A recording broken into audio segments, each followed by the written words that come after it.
राम सीता की जहाँ पूजा करते हैं या लक्ष्मी नारायण की पूजा करते हैं, वो प्रवृत्ति मार्ग की पूजा है,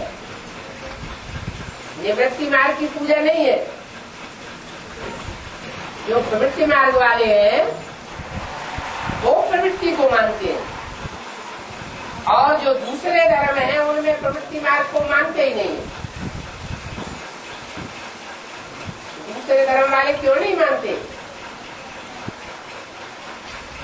क्योंकि दूसरे धर्मों में, दूसरे देशों में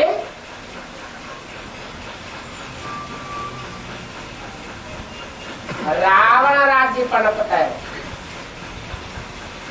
ये तो भारत देश ही है जहाँ प्रवृत्ति मार्ग का राम राज्य पनपता है। रामलीला खेलते हैं तो बाहर से मंगाते हैं रामलीला खेलने के लिए। ये भी यहाँ की बात है। भारत में आखिरी जन्म में आकर के दूसरे दूसरे धर्म में कन्वर्ट होने वाली आत्माएं सारी आकर के इकट्ठी हो जाती है। जो दूसरे धर्म के होते हैं वो माँ को नहीं मानते,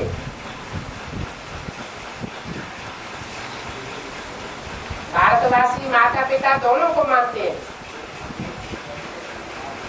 इसलिए रामायण में दिखाया है कि रावण जब सीता को हरण करने जाता है तो युक्ति से राम को अलग कर देता है।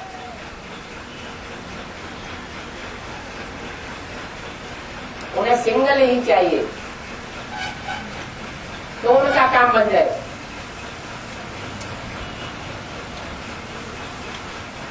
ये सब है रावण संप्रदाय। जिन दूसरे दूसरे देशों में, धर्मों में डाइवोर्स की प्रथा चलती है, डाइवोर्स को अच्छा माना जाता है, और भारत में एक नारी सदा ब्रह्मचारी ये अच्छा माना जाता है। मर्यादा पुरुषोत्तम राम की महिमा होती है। देवताओं को कहा ही जाता है मर्यादा पुरुषोत्तम। विदेश और विदेशी धर्म व्यभिचार को बढ़ाने वाले हैं, और स्वदेशी धर्म व्यभिचार को अच्छा नहीं मानते। व्यभिचार से होता है नरक और अव्यभिचार से होता है स्वर्ग। व्यभिचार देवभान को बढ़ाता है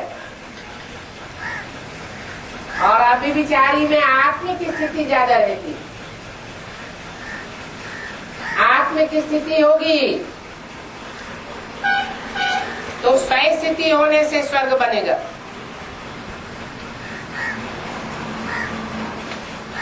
और देहधारियों की स्थिति होगी, अनेक देहधारियों की याद आती रहेगी तो स्व स्थिति गायब हो जाएगी।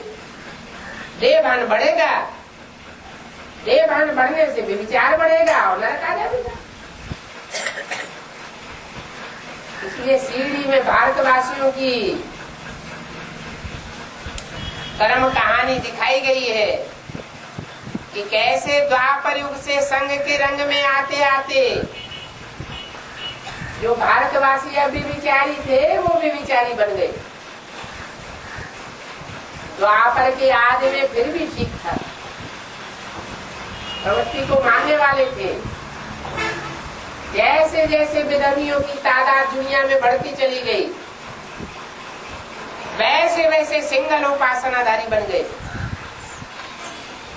सिंगल देवी देवताओं की पूजा करने लग पड़े। और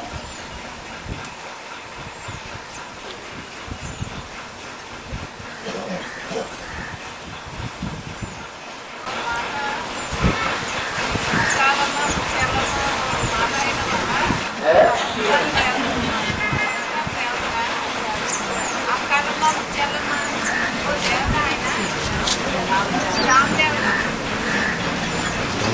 रामदेव का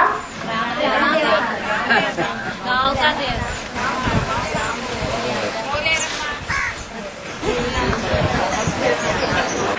ये आंध्र प्रदेश में ही है कि उत्तर भारत में नहीं है क्या?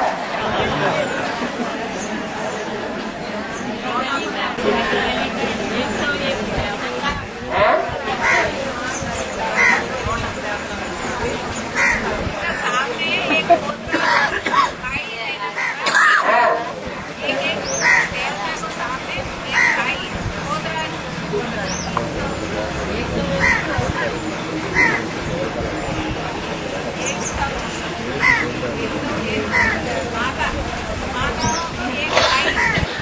एक 101 माताओं को एक भाई।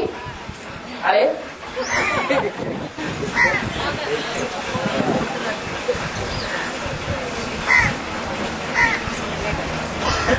क्या पूछना चाहते हैं?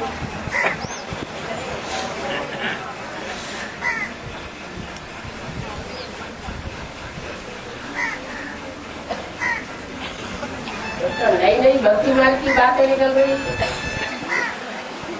है। आजकल गांव-गांव में देवी देवताओं के नाम से भूत प्रेतों की पूजा ज्यादा होती है। तो ऐसा तो नहीं कि वो भूत प्रेत अपने को देवी देवता कहला करके पूजा लेते हो, क्योंकि आज की दुनिया में देवी देवता तो कोई है नहीं। भूत प्रेत प्रवेश कर जाते हैं और वो ग्राम देवता ग्राम देवी के रूप में पूजा लेते रहते हैं।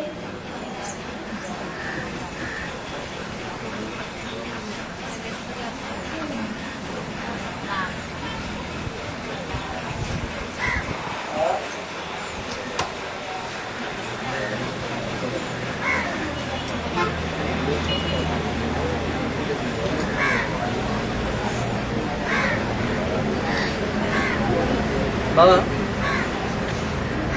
ये निर्विकारी रचना है ना? निर्विकारी रचना एक वाइब्रेशन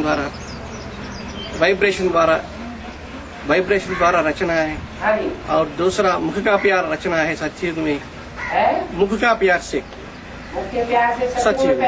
हाँ, त्रेता में कैसे आलिंगन से होता है? त्रेता में जो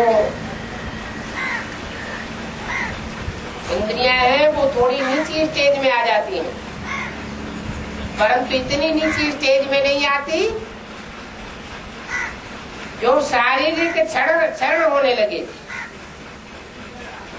शरीर की शक्ति क्षीण होने लगे। इसलिए बाहुपाश तक रहता है आलिंगन से भाव। बस सुख भोगते हैं लेकिन उच्च कोटि का सुख भोगते हैं।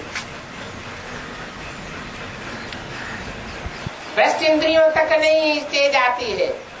ऐसे द्वापर में होता है, ऐसा नहीं। द्वापर का नाम ही है द्वैतवाद।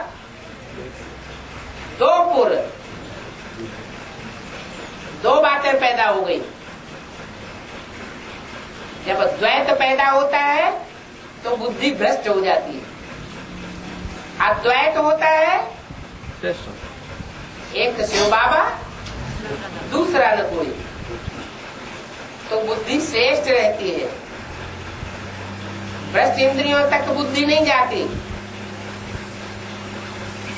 क्षरण नहीं होता, शक्ति क्षीण नहीं होती। बल सतयुग त्रेता में श्रेष्ठ इंद्रियों का सुख भोगते हैं, लेकिन वो सुख भोगने से पतन इतना नहीं होता है जो दिखाई पड़े, मालूम पड़े कि हम नीचे जा रहे। इसलिए देवताओं को कोई दुख नहीं होता।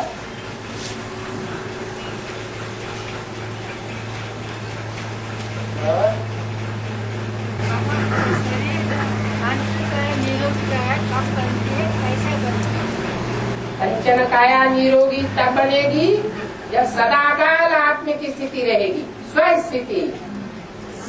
देह का, देह के संबंधियों का, देह के पदार्थों का बुद्धि में स्मरण ही होना बंद हो जाए। अभी भी अनुभव करते होंगे, जब आत्मिक स्थिति अच्छी होने लगती है, बाबा की अच्छी याद आती है, तो भूख प्यास जैसे उड़ जाती है।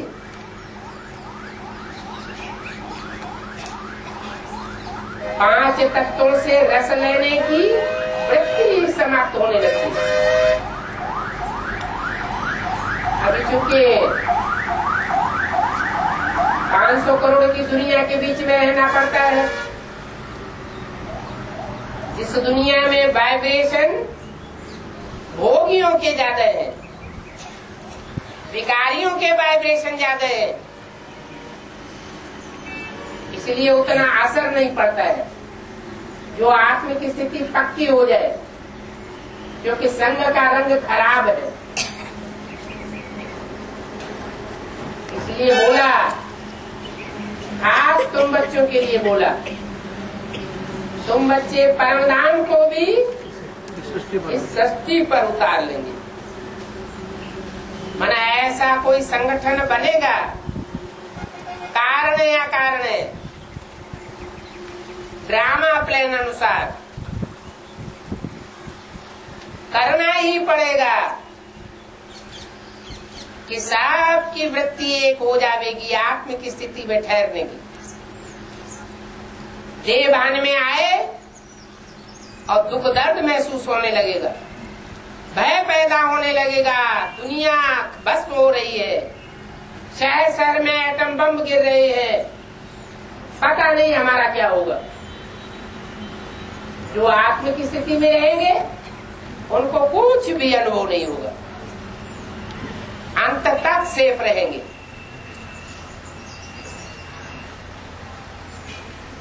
तो स्वस्थिति से स्वर्ग आ जाता है। स्वर्ग में शरीर भी कंचन जैसा हो जाता है। आत्मिक स्वस्थिति रहने से 5 तत्व भी सात्विक बन जाते हैं। इतने सात्विक बन जाते हैं कि सब प्रकार का सुख प्रकृति ही मुहैया करती है, हमको कुछ भी करने की दरकार नहीं।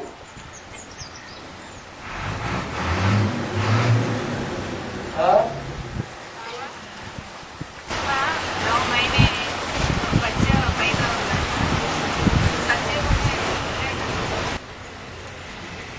यहाँ तो वजन ढोना पड़ता है, क्योंकि आत्मा अनेक जन्म के पाप लेकर के आती है। गर्भ जेल में त्राय त्राय करती है,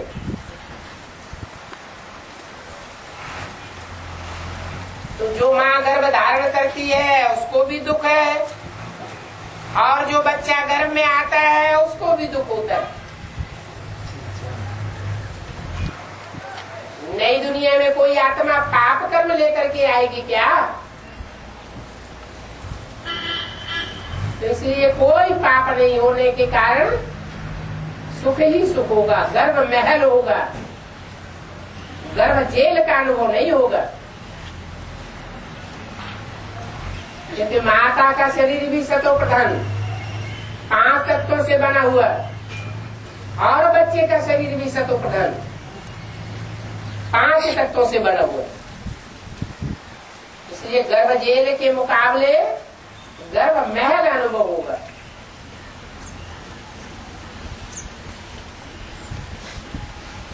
और दिल्ली यमुना नदी के किनारे स्वर्ग स्थापन होगा, तो हम लोग को मालूम नहीं है दिल्ली है कि जो अच्छे पुरुषार्थी होंगे, जिन्होंने विकारों पर विजय पाना होगा, पा लेंगे, वो विजय माला में ऐड होते जाएंगे और स्वर्ग के सुखों का अनुभव करेंगे। 5 विकारों पर विजय नहीं होगी तपस्या करना पड़ता, तो तपस्या करनी पड़े।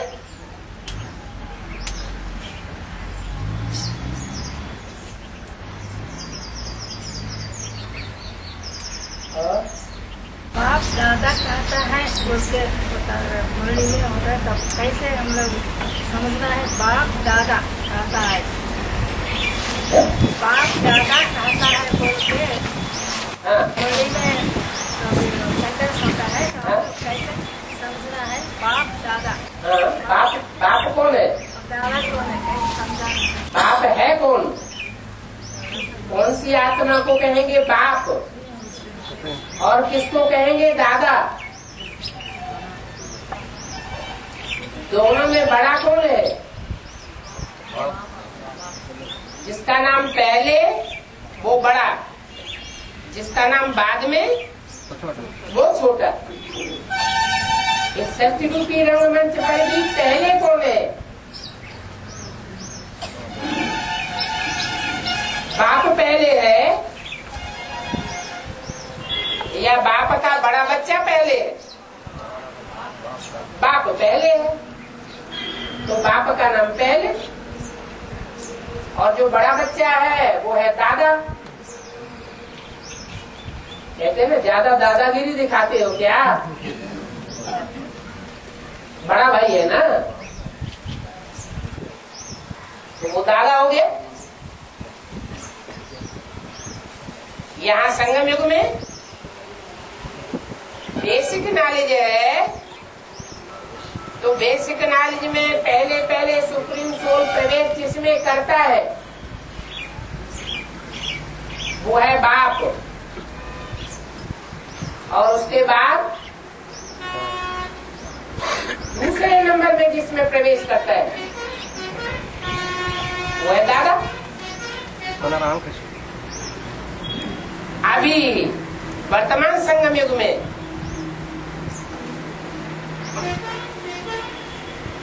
सुप्रीम सोल जो काम करता है जिस तन में मुकर्रर रूप से, वो है बाप। और कृष्ण की सोल पढ़ाई पढ़ने के लिए जो आती है, यहाँ पढ़ती है, फिर बेसिक वालों को जाके पढ़ाती है, वो है दादा। तो बाप दादा कहा जाता है। लेकिन बाप को जब ये रूहानी बात आती है ना, तब बाप सुप्रीम सोल बाप को कहा जाता है और दादा प्रजापिता को कहा जाता है ना। क्या आती है? ये रूहानी स्टेज की बात आती है, तब बाप सुप्रीम सोल को कहा जाता है। रूहानी स्टेज में जो आगे जाएगा सो बाप, और उस बाप समान की स्टेज में जो आएंगे वो बाप समान। फिर उन बाप समानों से जिनका जन्म होगा वो बच्चे, और दूसरी डायनेस्टी हो गई, इसलिए दादा। और बाबा सत्युग में रात है? हाँ, रात तो दिन होगा या नहीं होगा? सत्युग में अंधेरा होगा या नहीं होगा? अंधेरा कहाँ होता है? द्वापर कलयुग में जहाँ द्वैत होता है वहाँ अज्ञान अंधेरा भी होता है। जहाँ द्वैत नहीं होता वहाँ अज्ञान अंधेरा भी नहीं हो सकता। वो है बेहद की बात, और ये स्थूल अंधेरा है हद की बात। सत्युग में दो नहीं होंगे, एक ही होगा। जैसे नॉर्थ पोल पर 6 महीने लगातार सूरज ही सूरज रहता है, थोड़े समय के लिए झुटपुटा होता है, फिर सवेरा शुरू हो जाता है। नॉर्थ पोल पर 6 महीने तक और दक्षिण पोल पर 6 महीने तक सूर्य की रोशनी ही रोशनी रहती है, चंद्रमा दिखाई नहीं पड़ता। तो यहाँ इस दुनिया में भी ऐसे देश है, तो सत्युग में क्यों नहीं हो सकता? वहाँ सूर्य की रोशनी ही रोशनी रहेगी, अंधेरे का नाम निशान खत्म हो जाए। जब सूक्ष्म नहीं स्थूल भी नहीं होते हैं ना। बिल्कुल। पृथ्वी का उपग्रह कौन सा माना जाता है? चंद्रमा। उपग्रह पहले या ग्रह पहले? ग्रह पहले। पृथ्वी माता है, माता पहले या माता का बच्चा पहले? पृथ्वी माता है, माता। माता पहले या बच्चा पहले? माता पहले। माता पहले। तो सत्युग त्रेता में पृथ्वी तो होती है, लेकिन उसका उपग्रह नहीं होता। वो पृथ्वी के साथ मिक्स हुआ रहता है। द्वापर युग में जब अर्धविनाश होता है तो पृथ्वी का एक टुकड़ा टूट करके चंद्रमा के रूप में माना जाता है, दिखाई पड़ता है। तो पृथ्वी वासियों के लिए द्वैतवाद हो जाता है। चंद्रमा अर्थात ब्रह्मा, और ब्रह्मा की रहबरी में पलने वाले, और एक तरफ सूर्य, और सूर्य की रहबरी में पलते तो हैं सितारे, लेकिन वो अपने को सूर्य की रोशनी में मर्ज करके रहते हैं। और चंद्रमा की रोशनी में जो सितारे होते हैं वो अपनी रोशनी को अलग अलग करके दिखाते हैं। चंद्रमा की रोशनी में मर्ज होकर नहीं रहते, तो अनेकवाद हो जाता है। अनेक प्रकार की ज्ञान की रोशनियां हो जाती हैं, तुंडे तुंडे मतिर भिन्ना हो जाता है। जैसे यज्ञ के आदि में सूर्यवंशी चले गए, सूर्य गुप्त हो गया, तो चंद्रमा और चंद्रमा की रहबरी में पलने वाले सब धर्म वाले चंद्रमा की गोद में पलते रहे, पालना भी लेते रहे, दुख भी देते रहे, अपनी अपनी राय मशवरा भी देते रहे। जो श्रेष्ठ था वो छुप गया, और जो नंबरवार निष्कर्ष थे उन बच्चों की मत पर माँ को चलना पड़ा, जैसे आज की दुनिया में भी होता है। खुदा न खास्ता बाप चला जाए तो माँ को किसकी मत पर चलना पड़ता है? बच्चों की मत पर चलना पड़ता है। तो ये ज्ञान चंद्रमा ब्रह्मा इस्लामी, बौद्धी, क्रिश्चियन आदि आदि नंबरवार बच्चों की मत पर उसे चलना पड़ता है। कोई कोई तो ऐसे दुष्ट बच्चे हैं जो माँ की ही जान ले लेते हैं।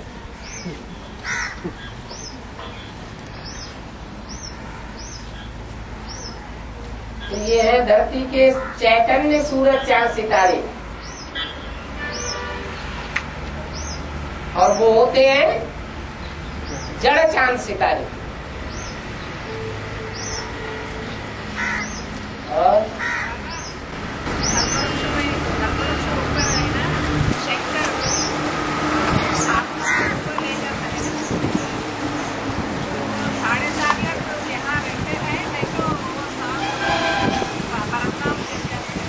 ऊपर ले जाने का मतलब है चाहे प्यार से और चाहे मार से। धर्मराज की मार है ना, कैसे भी करके हर मनुष्य आत्मा के मन बुद्धि रूपी आत्मा को खींच करके ऊपर ले जाना। तुम बच्चों को नैनों पर बिठा कर ले जाएंगे, माना तुम बच्चों को दृष्टि की ऐसी स्नेह भरी पावर मिलेगी कि तुम्हें मेहनत नहीं करनी पड़ेगी। याद की स्वतः ही बुद्धि ऊपर भागेगी। और जो बच्चे नहीं बने, जिन्होंने रूहानियत के लिए पुरुषार्थ नहीं किया है, उनके देहवान की हड्डी हड्डी धर्मराज तोड़ देगा और आत्मा बन जाएगी। जब जबरियन भागेंगे ऊपर, इसलिए बोला मच्छरों सदर से ले जाऊंगा। जैसे इस दुनिया में मच्छरों की कोई वैल्यू नहीं होती। गाय बैल भैंस मनुष्यों को और बड़े बड़े कीड़े मकोड़ों को मारने में फिर भी सोचा जाता है कि ये हम हत्या कर रहे हैं, लेकिन मच्छर जब काटता है तो ऑटोमेटिक हाथ मच्छर के ऊपर गिरता है और मच्छर खलास। मच्छर की कोई वैल्यू नहीं।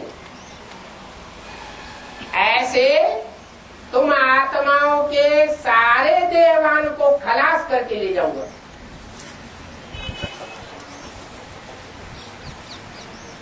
उस प्यार से खलास करेंगे। बाप के बताए हुए रास्ते को मानेंगे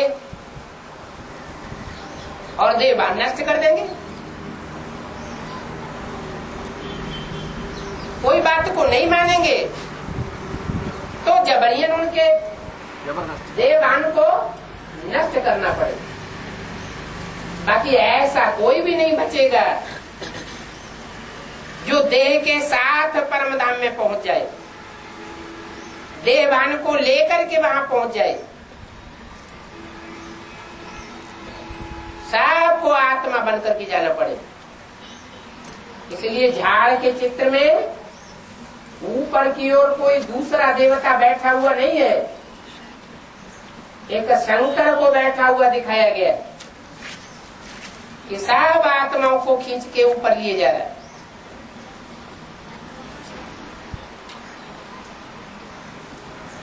इसके ऊपर दिखाया है शिवलिंग, माने शिव की स्मृति है,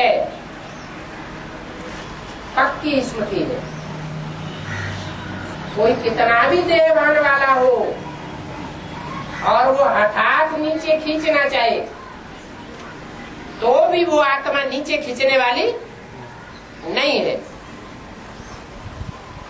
और बाबा इसके आगे क्लास में बताया साहूकारों को सिर्फ काम लेने के लिए उठाते हैं बाबा, तो काम हो रहा हुआ बुद्धि भ्रष्ट होते हैं, ऐसे बताए ना। तो कोई साहूकार लोग कहते हैं भगवान को भी ऐसा पक्षपात करते हैं, ऐसा बोलते हैं ना। साहूकारों को देने के बाद ये अहंकार भी तो आता है कि देखो हमने दिया तभी ये काम पूरा हुआ। जो गरीब लोग हैं उनके पाई पैसे से ये काम पूरा नहीं हुआ। कब हुआ? जब हमने इतना सहयोग दिया तब काम संपन्न हुआ। भगवान को भी हमारा आधार लेना पड़ता है। तो अहंकार आएगा तो देवान को नष्ट नहीं करना पड़े। उसी हिसाब से दादा लेकर तो बहुत धनवान था ना। तो क्या हुआ बाद में? अंजाम क्या हुआ? दादा लेखराज ज्यादा धनवान थे और बाप कहते मैं गरीब निवाज हूँ, मैं लाख करोड़पति निवाज नहीं हूँ। तो दादा लेखराज का अंजाम क्या हुआ? पहला बच्चे तो बनते हैं ना। दादा लेखराज और उस समय जितने भी संगी साथी निकले थे सिंध हैदराबाद में, सब बड़े बड़े धनाढ्य थे।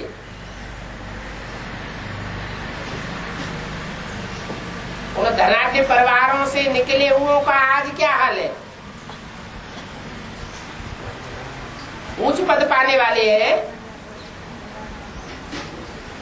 या नंबरवार नीच पद पाने वाले हैं? नंबरवार नीच। बाबा कोई धनवान देने के बाद अहंकार नहीं होते तो क्या होता है? ऐसा होता नहीं। प्रभुता पाहि काहि मद नाही।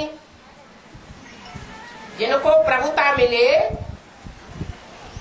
धन संपत्ति मिले या अथॉरिटी मिले या ऊंची कुर्सी मिले और उसको अहंकार न हो, ये हो ही नहीं सकता।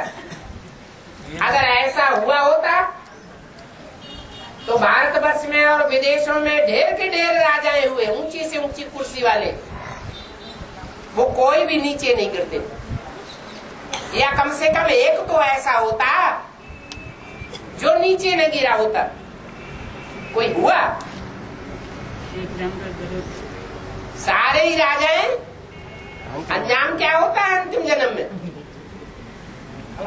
सब राजाएं नीचे गिर गए, दुनिया से राजाई ही चट्ट हो गई। तो ऐसा होता नहीं।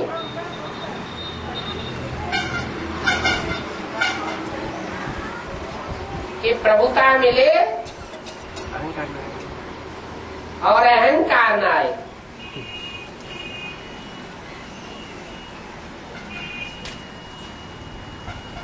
कामी माफ, इस्लामी माफ, क्या तक माफ। और धर्म वालों ने इतने लंबे समय तक दुनिया के ज्यादा से ज्यादा हिस्से में राज्य नहीं किया, लंबे समय तक, जितना इस्लाम धर्म ने किया। तो कड़ा विकार है काम विकार, तो माफ किया, उसको भी माफ कर दिया। कामी माफ, क्रोधी माफ, क्रिश्चियंस को भी माफ कर दिया। उनको भी राजाई मिलती है। लोभी मुस्लिम माफ, उनको भी राजाई मिलती है।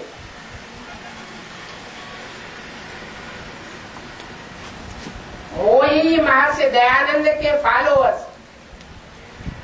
वो भी आज बड़े बड़े मिनिस्टर्स बने बैठे हैं। जैसे राजा है, राजा कहलाते नहीं है, फिर भी जैसे नाम मात्र के राजा तो है 5 साल के लिए,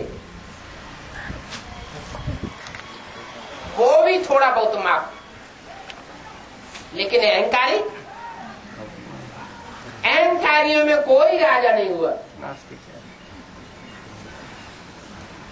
बल्कि सारी दुनिया को उन्होंने जीत लिया, सारी दुनिया में प्रजातंत्र राज्य फैलाई दिया।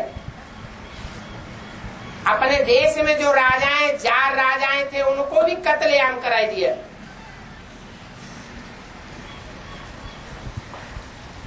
फिर भी भगवान की जो प्राप्ति है, राजयोग से राजाई, वो अहंकारियों को नहीं मिलती। तब अहंकार को तो पहला स्थान देना है ना बाप। काम के स्थान में अहंकार को पहला स्थान देना है ना, क्योंकि वो तो बड़ा विकार है। तो बाप से कुछ नहीं मिलता उन लोगों को। एक होता है देह की स्मृति, और एक आता है देह के लिए मान मर्तबा। ये दूसरा है। कोई को देह तो है, लेकिन काला कलूटा, बैंगन लूटा, कमजोर धमजोर शरीर है। तो देह तो है, लेकिन देवान नहीं। कोई को बहुत सुंदर शरीर मिला हुआ है, बड़े घर में जन्म लिया हुआ है, निरोगी शरीर है, तो अहंकार होता है। तो एक होता है स्पेशल अहंकार, और एक होता है जन सामान्य में अहंकार। ऐसा तो कोई है ही नहीं जिसको देह न हो। देह तो है, लेकिन बहुत ही ऐसे हैं जिनको देह होते हुए भी देह अहंकार जैसे है ही नहीं। शिव बाप भी जिस मुकर्रर रथ में आते हैं, देह तो है, लेकिन देह अहंकार नाम की चीज नहीं। तो 2 बातें हो गई। एक देह का होना सामान्य रूप, और एक विशेष देह का अहंकार होना, उसको बाप नहीं पसंद करती है। जैसे जनरल पावर ऑफ अटॉर्नी लिखवाते हैं, फिर एक होती है स्पेशल पावर ऑफ अटॉर्नी।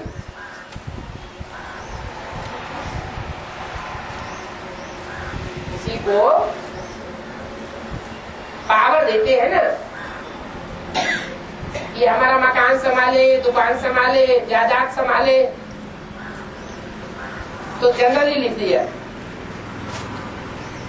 एक होता है कि सिर्फ कोई एक खास मकान, वो लिख दिया, सारी प्रॉपर्टी नहीं लिखी, उसको कहते हैं स्पेशल पावर ऑफ अटॉर्नी। तो ऐसे ही ये देवान है। सामान्य रूप से देवान तो सबको है जिनको देह है, लेकिन उस देह का अहंकार सबको एक जैसा नहीं होता है। जो भी धर्म है, उन धर्मों में एक ऐसी कैटेगरी भी है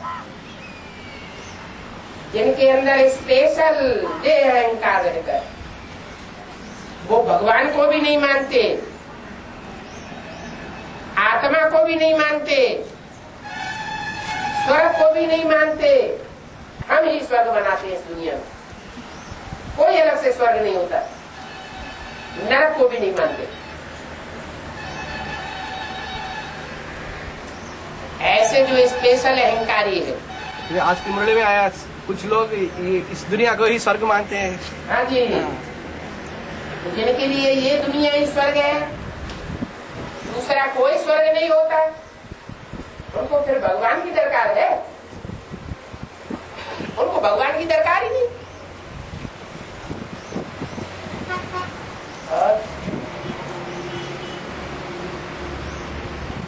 बाबा ये बाप आकर 3 धर्मों को स्थापन करते हैं ना, ये पॉइंट है, ब्राह्मण, देवता, क्षत्रिय। लेकिन प्रैक्टिकल बाप की पाठ शुरू होता है 1976 से। वो सही है, ब्राह्मण और देवता, ब्राह्मण संपूर्ण देवता सही है। लेकिन बाप आने के बाद भी एक क्षत्रिय धर्म यानी फेल्यूर धर्म स्थापन होना, तो बाप के पाठ में शोभायमान लगता है क्या? जो पढ़ाई पढ़ेगा सो उच्च पद पाएगा, पढ़ाई नहीं पढ़ेगा तो ये टीचर के लिए शोभायमान है कि टीचर ने पढ़ाई और बच्चा फर्स्ट क्लास पास नहीं हुआ। ये कह सकते हैं? नहीं कह सकते। क्षत्रिय माना तो कम जन्म लेने वाला है ना बाप। क्षत्रिय का मतलब है जो कम पढ़ाई पढ़ने वाले थे और कम पढ़ाई पढ़ने के कारण वो डायरेक्ट सूर्य से लेने वाले नहीं बने। क्या? सूर्य से डायरेक्ट वर्षा नहीं लिया, चंद्रमा से वर्षा लिया, माँ द्वारा। तो चंद्रवंशी हो गए। 2 ही वंश होते हैं, एक तो डायरेक्ट सूर्य से प्राप्त करने वाले और दूसरे वो हैं जो डायरेक्ट सूर्य से प्राप्त नहीं करते। और बाबा विक्टोरिया महारानी को वैष्णव माँ को बोला ना है? विक्टोरिया महारानी, हाँ, वैष्णव माँ का बताया ना। तो आज की दुनिया में बहुत से ऐसे पाठधारी हैं जिनका बेहद की दुनिया से टैली किया जा सकता है पाठ। जैसे नेहरू जी, नाम क्या है? नेह का रूप। कौन सी नेह? रूहानी रूह, नेहरू। उन्होंने दुनिया में भले प्रजातंत्र था लेकिन सबसे लंबे समय तक राज्य किया। ऐसे बेहद की ब्राह्मणों की दुनिया में कौन सी ऐसी आत्मा है जो सारी दुनिया के लिए स्नेह की रूह है, विश्व कल्याणकारी है, और वो दुनिया में सबसे लंबे समय तक राज्य करती है। भले दुनिया चेंज हो जाती है, द्वापर युग आ जाता है, कलयुग आ जाता है तो भी राजाई प्राप्त करने में सबसे आगे रहती है। और दूसरी आत्माएं चाहे कितनी भी श्रेष्ठ पाठ बजाने वाली रही हो, जैसे शास्त्री जी थे, उनकी कोई गलती किसी ने पकड़ी क्या? शास्त्री जी ने राज्य किया 1 साल, कितना अच्छा शासन चलाया, फिर 1 साल ही चला, लंबे समय तक नहीं। अगर किसी ने लंबे समय तक चला भी पाया तो इंदिरा गांधी, जैसे हद की दुनिया में आज देखने में आई इंदिरा गांधी,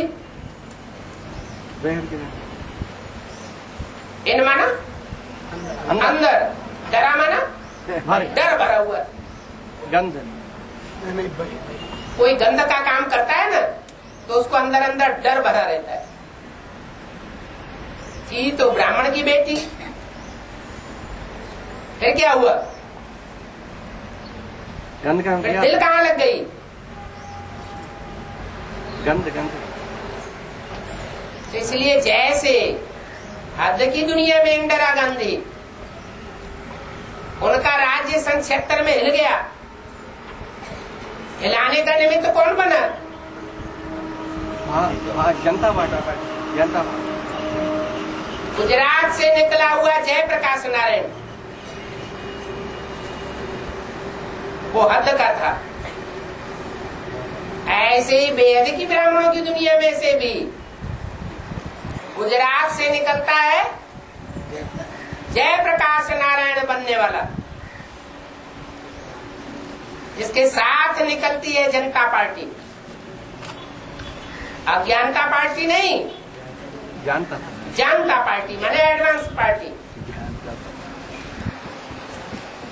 और 1 साल के अंदर दिल्ली के ऊपर पूरा कंट्रोल हो जाता है, लेकिन स्टेट के ऊपर, सारे भारत पर नहीं। गलती हो गई, हद में भी वो गलती हुई, और बेहद ब्राह्मणों की दुनिया एडवांस पार्टी में भी वो गलती हुई कि सारा जोर दिल्ली पर लगा दिया। बाबा ने रास्ता बताया, कोई देश या राज्य को जीतना होता है तो पहले चारों ओर घेराव डालते हैं, चारों ओर घेराव पड़ने के बाद फिर राज्य के ऊपर हमला करते हैं तो जीत होती है।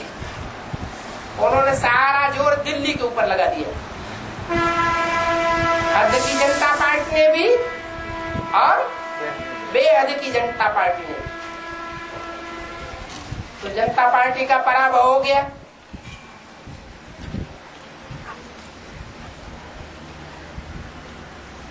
जैसे जयप्रकाश नारायण के विशेष सहयोगी उस समय कौन बने?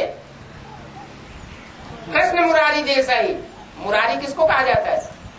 कृष्ण को। कृष्ण मुरारी देसाई, उन्होंने विशेष सहयोग दिया,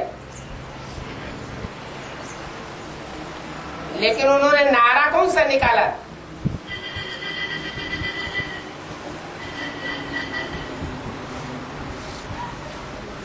उन्होंने स्वास्थ्य लाभ करने का कौन सा सूत्र निकाला? समुद्रपान। वो हद का मूत्र पीने वाला। और यहाँ कृष्ण उर्फ दादा लेखराज की सोल, वो कौन सा मूत्र? हद का या बेहद का? बेहद की बात। तो आज की दुनिया से के बहुत से एक्टर्स और उनकी एक्ट बेहद की ब्राह्मणों की दुनिया की एक्ट और एक्टर्स के साथ मिलता जुलता है। जैसे स्वतंत्रता संग्राम हुआ, जिस समय वो संग्राम शुरू हुआ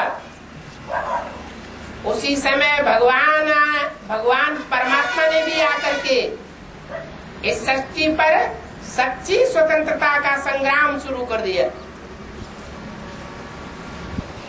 हद में भी दो पार्टियां थी, गरम दल और नरम दल। ब्राह्मणों की दुनिया में भी दो पार्टियां हो गई। जैसे हद में सुभाष चंद्र बोस और वेद में राम वाली आत्मा। अतिवादी मित्रवादी सूर्यवंशी गरम दल और चंद्रमा की तरह नरम दल का मुखिया। उनके लिए भी मुरली में बोला है, जैसे हद में बोला है वैसे बेहद में भी बोला है। गांधी मरा, राजकोट में जाकर कोई बड़े कांग्रेसी के यहाँ जाकर जन्म लिया। वो हद का गांधी हो गए, हद की बात हो गई। यहाँ है बेहद का गांधी कौन? जो कहता था राम राज्य चाहिए चाहिए चाहिए राम राज्य, और ही रावण राज्य का फाउंडेशन डालने वाला बन गया। ऐसे ही ब्राह्मणों की दुनिया में गांधी कौन हुआ? ब्रह्मा। राजकोट में जन्म लिया। राज माने राजाओं, कोट माने किला, संगठन।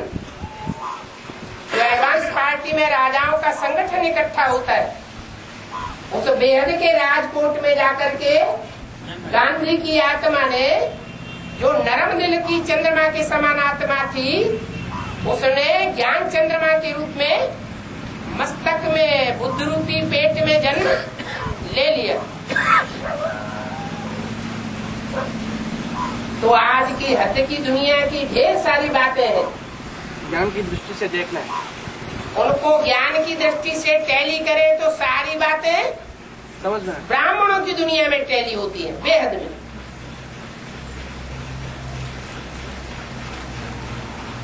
तो ज्ञान में चलने वाले को इतना गहरा मनन चिंतन मंथन भी करना चाहिए।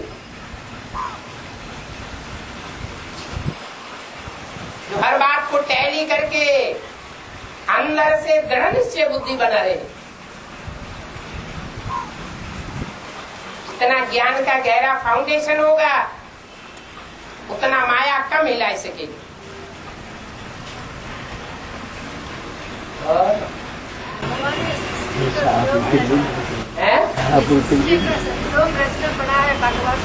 भगवान सृष्टि को रचता है। भगवान को कौन रचता है?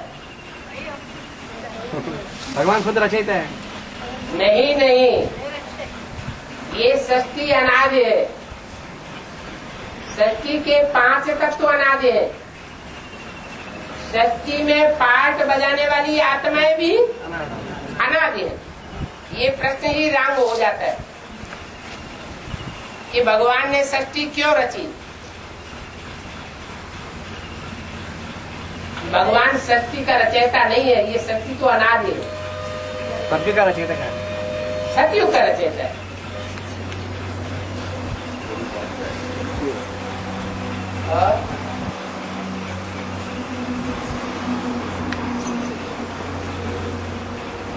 बाबा, ये अष्टदेव और अष्टदेव के बारे में एक क्लैरिफिकेशन की सीढ़ी में है। अष्टदेव, हाँ। तो अष्टदेवों की विशेषता है, जब से ज्ञान में निकलेंगे तब से लेकर के अंत तक, जब तक फाइनल रिजल्ट आउट होने का टाइम ना आए, यानी आखिरी जन्म तक। आखिरी जन्म को छोड़ दो, क्योंकि माया किसी को छोड़ती नहीं, सबको डाउन करती है। तो आखिरी जन्म तक भी वो परमात्मा बाप के सहयोगी बन करके रहेंगे। विरोधी बनते हुए कभी देखने में नहीं आएंगे, न ड्रामा के ब्रॉड पीरियड में और न ड्रामा के शूटिंग पीरियड में, इस समय में। और जो नष्टदेव होंगे वो आज आदि में भी उनका विरोधाभास देखने में आएगा, मध्य में भी देखने में आएगा और अंत में भी विरोधाभास देखने में आएगा। बड़े बड़े धर्म गुरु हैं,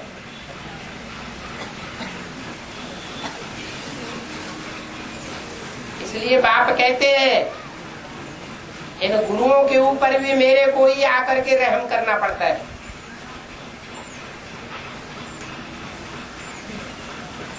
एडवांस पार्टी शुरू होती है दिल्ली में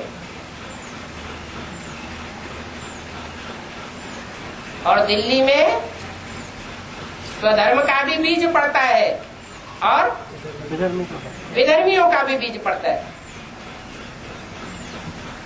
4 मुख्य धर्म है, चारों के बीज वहां होते हैं, लेकिन बाप एक बंधन में बंधा हुआ है। बाप सच्चा बाप है, वो देखता है कि जिन बच्चों ने आदि में मेरा सहयोग किया, भले मध्य और अंत में विरोध किया, आदि में उस समय सहयोग किया जब सारी दुनिया में कोई भी सहयोगी नहीं था, इसलिए उन पर भी रहम है।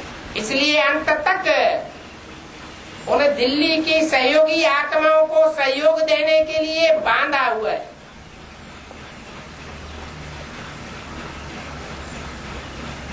और धर्म के मुखिया तो एहसान फरामोश होते हैं।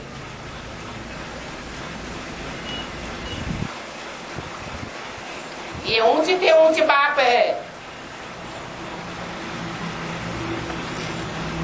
ऊंचे पे ऊंचे कर्म करने वाला है।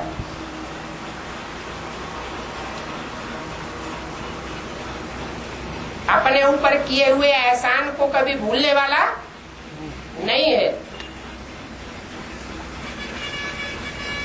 और बाप कोई बच्चे के वर्तमान को नहीं देखता, भविष्य को देखता, पास्ट को भी नहीं देखता, बीती सो बीती,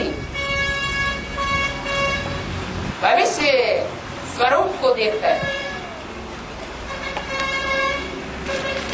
और प्राण कैसे वापस चले जाएगा किसी को भी पता नहीं चलेगा, कैसे प्राण आएगा और चलेगा किसी को भी पता नहीं चलेगा। अभी पता चलता है, पता चलेगा, अभी पता चलता है। पूछते हैं उपयोग। अरे आप देखते नहीं है, आपके सफेद बाल हो गए हैं, आपको दुनिया देखने में नहीं आई। प्राण शक्ति कैसे आएगा तो कैसे चले जाएगा किसी को पता नहीं चलेगा, क्यों पता नहीं चलेगा, कैसे पता नहीं चाहिए, कैसे वापस आएगा, कैसे निकलेगा किसी। नारायण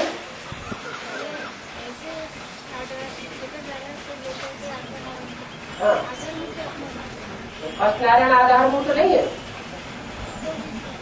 हैं? सतयुग का फर्स्ट नारायण वो आधार मूर्त नहीं है। हाँ? जड़ों पर झाड़ में जो भी बैठे हुए हैं, बेसिक नॉलेज के मुखिया के रूप में, अपने अपने धर्म के मुखिया के रूप में जो दिखाए गए हैं, वो सब जड़ रूप अर्थात आधार रूप है। उन जड़ों के ऊपर झाड़ टिका हुआ है।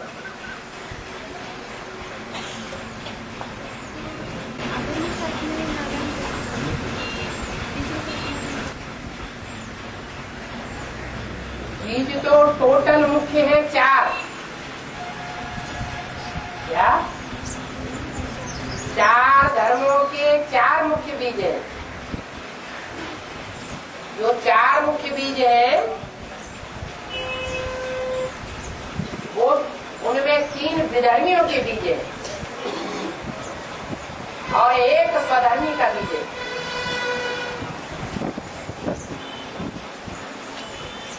जो 4 बीज हैं उनमें से 3 है निवृत्ति मार्ग वाले और 1 है प्रवृत्ति मार्ग का बीज।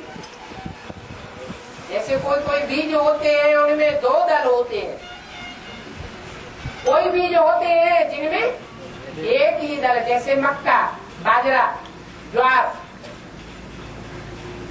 कोई में 2 दल होते हैं जैसे चना, दालें। ऐसे ही देवी देवता सनातन धर्म का बीज है 2 दल वाला।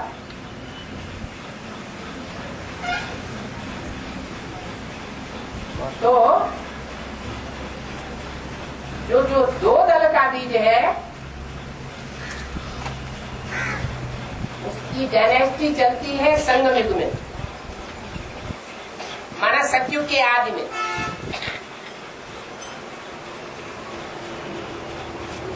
सतयुग आदि में वह और उसका विशेष सहयोगी कौन बनता है? माना राम वाली आत्मा जो नारायण बनती है संगम युगी, डायरेक्ट नर से नारायण, उसका विशेष सहयोगी आत्मा कौन बनती है? माता बनती है। कौन? जगदम्बा। जगदम्बा। जगदम्बा तो महाकाली बन के संहार कर देती है, बना बनाया खेल सारा बिगड़ जाता है।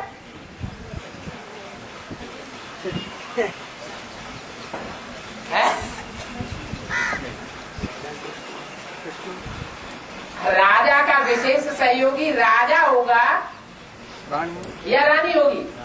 रानी होगी। है? रानी होगी। रानी होगी, राजा होगी, मैंने कृष्णात्मा का बात सुना। हाँ जी, जो बाप होता है उसका नाम बाला कौन करता है? बच्चा। पति का नाम पत्नी बाला करती है या बाप का नाम बच्चा बाला करता है? बच्चा बाला। पत्नी बच्चे को जन्म देती है, असली पत्नी रूप होगी तो असली बच्चे को जन्म देगी, और नकली पत्नी होगी तो नकली बच्चों को जन्म देगी। सच्चा और झूठा, सच्ची गीता और झूठी गीता। सच्ची गीता से सत्य सनातन धर्म बनता है, जिससे सत्ययुग स्थापन होता है। उस सतयुग में सच्ची गीता से पैदा हुआ बच्चा राज्य करता है।